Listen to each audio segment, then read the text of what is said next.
Praise the Lord. இயேசு கிறிஸ்துவின் நாமத்தில் அன்பின் வாழ்த்துக்கள். நல்லா இருக்கீங்களா? இந்த நாளிலும் கூட கர்த்தர் நமக்கு கொடுக்கிற விசேஷமான ஒரு வார்த்தை, நீதிமொழிகளின் புஸ்தகம் 3ஆம் அதிகாரம் 28வது வசனத்தை பைபிள்ல வாசிக்க நல்லா கவனிச்சு பாருங்க.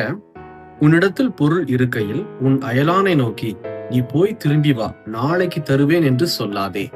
கர்த்தருடைய பிள்ளைகளாகிய நாம் இந்த மாதிரி காரியத்துல ஈடுபடவே கூடாது. ஒரு சில பேர் நம்ம கிட்ட உதவி கேட்டிருக்கலாம். அந்த உதவி நம்மளால செய்ய முடியும் அப்படின்னா அவங்களுக்கு உத்தரவாதம் பண்ணுங்க. ஒருவேளை இன்னைக்கு நான் எடுத்துற முடியாது அந்த பணத்தை, நாளைக்கு நீங்க வாங்க, இந்த டைமுக்கு வாங்க, நான் உங்களுக்கு தரேன் அப்படின்னு சொல்லி ப்ராமிஸ் பண்ணுங்க.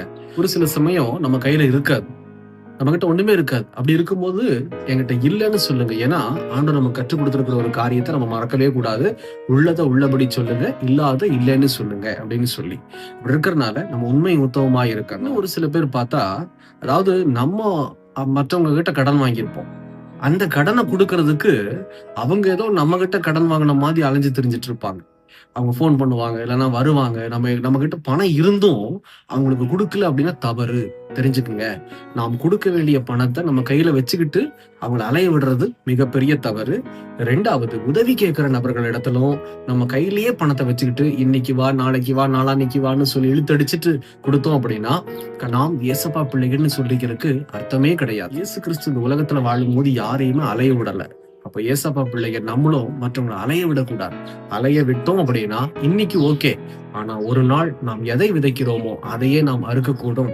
அந்த நாட்கள்ல கர்த்தர் நம்ம கொடுப்பார். எங்கேயாவது மாட்டிக்குவோம், ஏதாவது ஒரு பிரச்சனை வராமையா இருக்கும், கண்டிப்பா வரும்.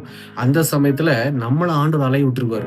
அந்த சமயத்துல ஆண்டவரே என்னை ஆசீர்வதிங்க, என்னை பலப்படுத்துங்க, நான் அலைய முடியல ஆண்டவரேன்னு சொன்னா கர்த்தர் செவி கொடுத்து கூட கேட்க மாட்டார். தயவு செய்து மனம் திரும்படி, தயவு செஞ்சு யாரையும் அலைய விடாதீங்க. நீங்க செலுத்த வேண்டிய பணத்தை சரியா கொடுத்துருங்க. அது மாத்திரமல்ல, உங்களால உதவி செய்ய முடிஞ்சதுன்னா உதவி செய்யுங்க, இல்லைன்னா விட்டு விலகிடுங்க இல்லைன்னு சொல்லிட்டு.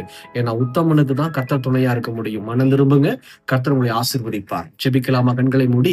எங்களை நேசிக்கிற நல்ல ஆண்டவரே, இந்த வேலைக்காக ஸ்தோத்திரம். இன்னைக்கு நாங்க கற்றுக்கொண்ட ஒரு காரியம் எங்ககிட்ட இருந்தா ஆண்டவரே உதவி செய்யவும், இதே போல நாங்க கொடுக்க வேண்டிய காசு சரியான சமயத்துல எங்ககிட்ட இருக்கும்போது கொடுக்க கர்த்தர் எங்களுக்கு கிருபை தாங்கப்பா.